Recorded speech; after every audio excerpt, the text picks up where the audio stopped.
আসসালামু আলাইকুম। আশা করছি আপনারা সবাই অনেক ভালো আছেন এবং সুস্থ আছেন। আমাদেরকে যে যেখান থেকে দেখছেন তারা অবশ্যই কমেন্ট করবেন যে আমাদের লাইভটা ক্লিয়ারলি দেখা যাচ্ছে কিনা এবং আপনারা শুনতে পাচ্ছেন কিনা। যদি সবকিছু ওকে থাকে তাহলে আমরা শুরু করব। এবং আমাদের আজকের লাইভের টপিকটা আমরা কিন্তু আমাদের ক্যাপশনে মেনশন করে দিয়েছি। আমরা আজকে কথা বলবো একজন সঠিক লাইফ পার্টনার খুঁজতে আমাদের কোন কোন বিষয়গুলো লক্ষ্য করা উচিত, বা আমাদের এই যেই বিষয়গুলো একজন লাইফ পার্টনার খোঁজার ক্ষেত্রে আমাদের জানা উচিত। এরকম কিছু বিষয় নিয়ে কথা বলবো, যদিও জানার কোনো শেষ নেই, কারণ আমরা এক একজন এক একটা আলাদা হিউম্যান বিং, আমাদের আলাদা আলাদা চিন্তা ভাবনা আছে, আমাদের আলাদা আলাদা মতামত আছে। তাই একজনের সাথে আরেকজনেরটা নাইও মিলতে পারে, কিন্তু আমরা খুব কমন কিছু বিষয় নিয়ে কথা বলবো যেগুলো আমার ব্যক্তিগতভাবে মনে হয় যে একজন লাইফ পার্টনার খোঁজার ক্ষেত্রে ছেলে মেয়ে উভয়ের ক্ষেত্রে আমাদের এই বিষয়গুলো লক্ষ্য রাখা উচিত। তাহলে আর একটু ইজিয়ার হবে বুঝতে, জানতে, শুনতে। ঠিক আছে, এতে করে পরবর্তীকালে কমপ্লিকেশনস গুলো একটু হলেও কমে আসবে। তো আমরা শুরু করব, কিন্তু তার আগে আমরা একটু চেক করে নিব যে আমাদের লাইফটা ক্লিয়ার আছে কিনা। ঠিক আছে, আপনারাও কমেন্ট করে জানান, পাশাপাশি আমি নিজেও চেক করব। যদিও আমি already 3 minute late, sorry for that, but I hope আপনারা অ্যাডজাস্ট করতে পারবেন।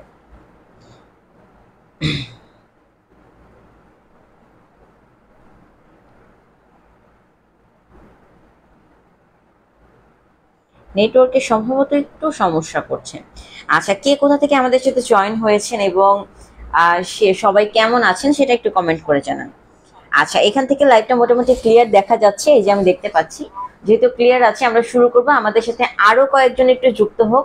ততক্ষণ আপনারা একটু কমেন্ট করেন কোথা থেকে আমাদের লাইভটা দেখছেন, কতদিন যাবত আমাদের লাইভ দেখছেন, নতুন কেউ আছেন কিনা। যদি নতুন কেউ থেকে থাকেন তাহলে তাকে অনেক অনেক ওয়েলকাম নতুন করে। এবং আমরা শুরু করব, কিন্তু একটু কমেন্ট করে জানান, ঠিক আছে, যে কে কোথা থেকে আমাদের লাইভটাতে জয়েন হয়েছে।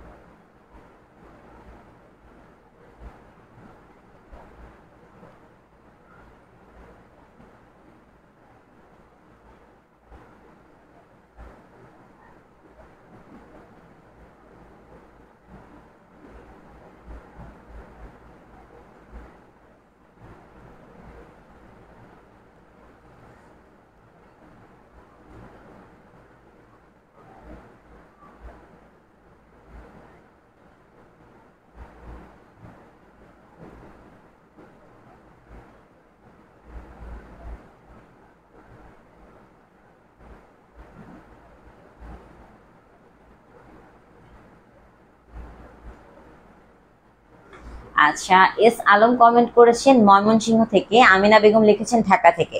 আপনাদের যারা কমেন্ট করেছেন তাদের সকলকে ধন্যবাদ আমাদের সাথে যুক্ত হওয়ার জন্য। এবং আজকের লাইভটা মোটামুটি ইন্টারেস্টিং বলা চলে।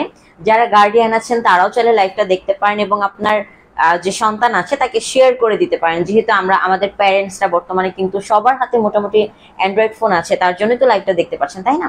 তো শুরু করি। আমার ব্যক্তিগতভাবে যে ধারণাগুলো বা আমার ব্যক্তিগতভাবে যে মতামতগুলো সেগুলো আমি আপনাদের কাছে তুলে ধরার চেষ্টা করব। পাশাপাশি আপনারা আপনাদের মতামত জানাবেন। এমডি ফয়সাল লিখেছেন, আসসালামু আলাইকুম আপু। ওয়ালাইকুম আসসালাম, ধন্যবাদ কমেন্ট করার জন্য। আপনি প্রায় কমেন্ট করেন, আমি কিন্তু মনে রেখেছি আপনার নামটা। ঠিক আছে, তো যেটা বলছিলাম, আমার মনে হয় একজন লাইফ পার্টনার চয়েসের ক্ষেত্রে সর্বপ্রথম যে বিষয়টা আমাদের ভাবা উচিত, এখন লাইফ পার্টনার বলতে আমরা কি বোঝাই? লাইফ পার্টনার বলতে কিন্তু আমি এখানে গার্লফ্রেন্ড বোঝাচ্ছি না।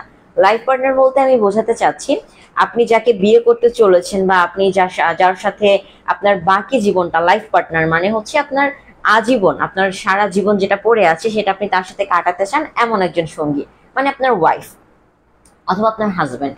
ঠিক আছে, আমি ওয়াইফ মেনশন করেই বলছি। লাইফ পার্টনার তো লাইফ পার্টনার, হাজব্যান্ড হোক বা ওয়াইফ হোক একই।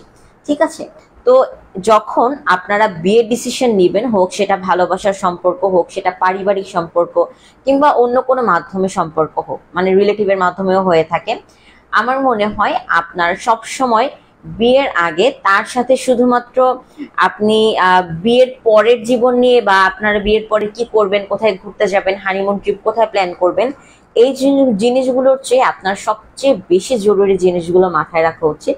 প্রথমত, আপনার লাইফ পার্টনারের সংসার সম্পর্কে কি ধারণা আছে।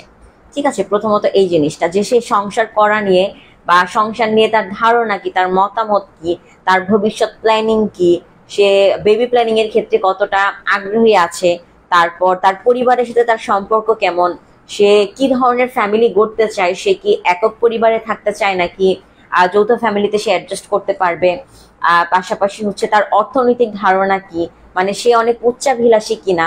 এই জিনিসগুলো আপনাকে প্রাথমিক অবস্থায় জেনে নিতে হবে বা আলোচনার মাধ্যমে জিনিসগুলো আপনাদের ক্লিয়ারিফাই করতে হবে। ঠিক আছে, এটা আমার ব্যক্তিগতভাবে মনে হয়। প্রাইমারি হেলথ স্কুলের টিচার কিংবা উপজেলা লেভেলে পোস্টিং ময়মনসিংহ জেলায় এমন মেয়ে মানে এই ধরনের প্রার্থী চাচ্ছেন, আমাদের কাছে আছে। সেক্ষেত্রে আপনাকে আমাদের পেজে ইনবক্স করতে হবে অথবা চাইলে সরাসরি আমাদের সাথে যোগাযোগ করতে পারেন। ঠিক আছে, তো যেটা বলছিলাম, প্রথমত যে সংসার সম্পর্কে আপনার লাইফ পার্টনার বা আপনি আপনার হবু ওয়াইফ, হবু হাজবেন্ডের কি ধারণা। কারণ আপনি তাকে বিয়ে করছেন শুধুমাত্র ঘোরাফেরার জন্য না বা একসাথে থাকার জন্য না। দুইটা মানুষ বা দম্পতি যখন একসাথে হবে, হাজবেন্ড ওয়াইফ, তাদেরকে সংসার করতে হবে। সংসারে বিভিন্ন বিষয় ইনক্লুড থাকে, পরিবার ইনক্লুড থাকে, সন্তান সন্ততি ইনক্লুড থাকে। তারপর সে আপনাকে অর্থনৈতিকভাবে আপনার কতটুকু সাপোর্ট দিতে পারবে।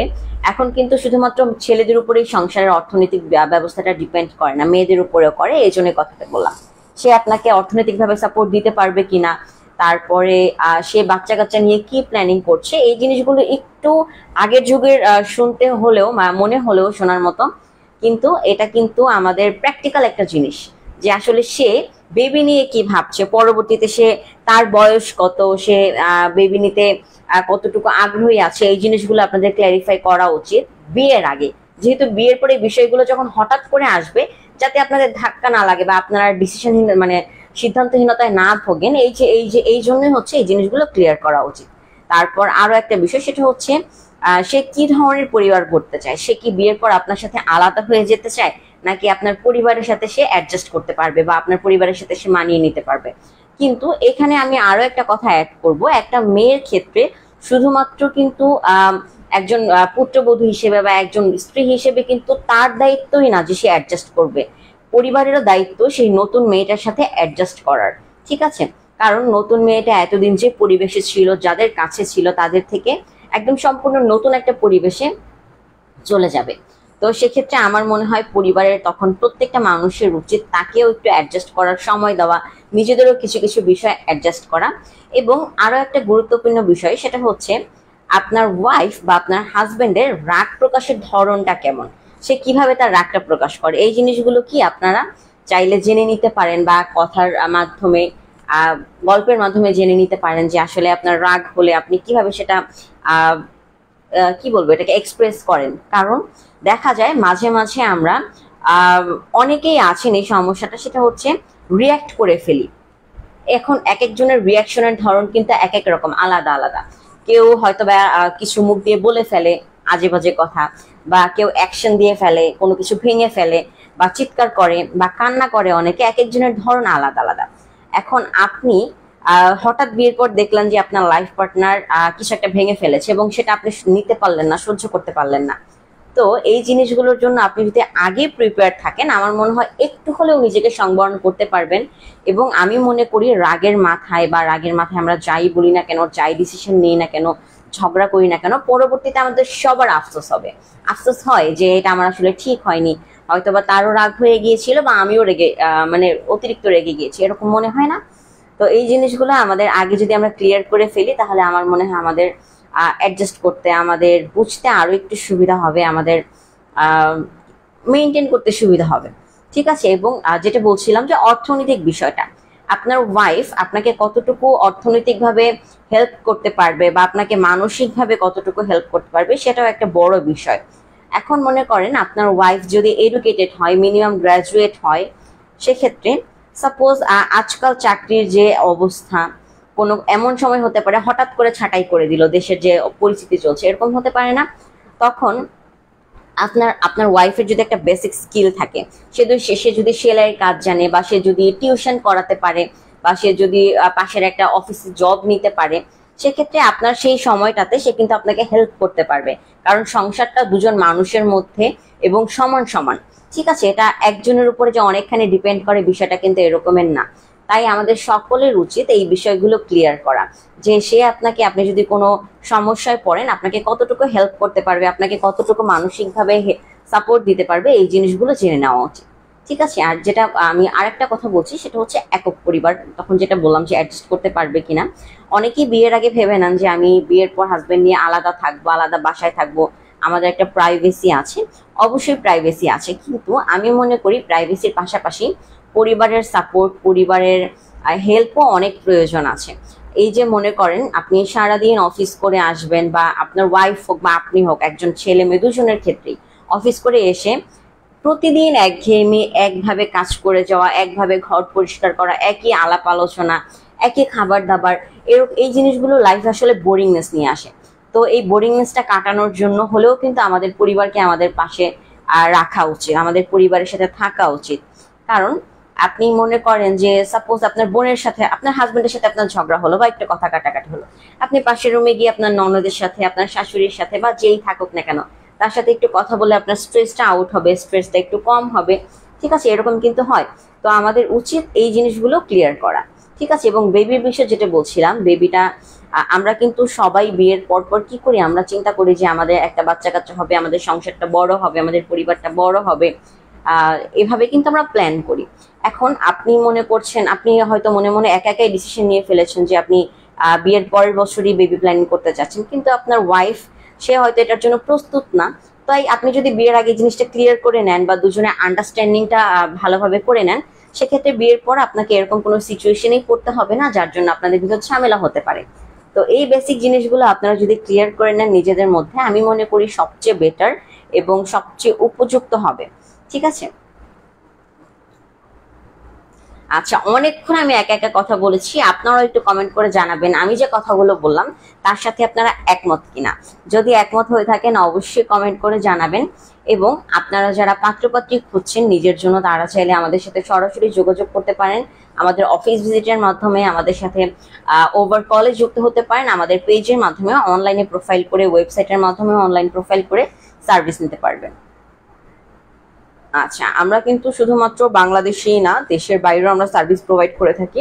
বাংলাদেশের সমস্ত জেলায় আমাদের কিন্তু আলহামদুলিল্লাহ কম বেশি অনেক ক্লায়েন্ট আছে, যেহেতু আমরা দীর্ঘ একটা সময় যাবত কাজ করছি।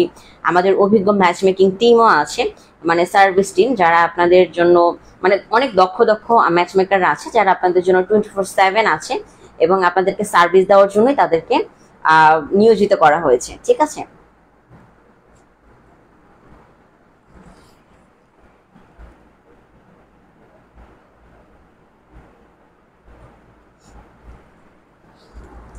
আচ্ছা, তো আজকের আলোচনা এই পর্যন্তই। আমার কাছে যে বিষয়গুলো মনে হয়েছে প্রাথমিক বেসিক যে জিনিসগুলো আলোচনা করা উচিত আমি সেগুলো আলোচনা করলাম। আর পাশাপাশি আপনাদের মতামতগুলো আপনারা অবশ্যই কমেন্ট বক্সে জানাবেন।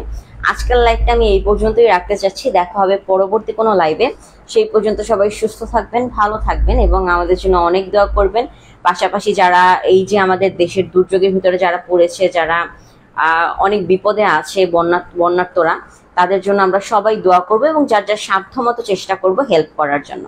ঠিক আছে, এখন আপাতত আমি যাচ্ছি, দেখা হবে পরবর্তী কোনো লাইভে ইনশাল্লাহ, যদি আল্লাহ হায়াত দেন। সেই পর্যন্ত সবাই ভালো থাকবেন। আল্লাহ হাফিজ সবাইকে।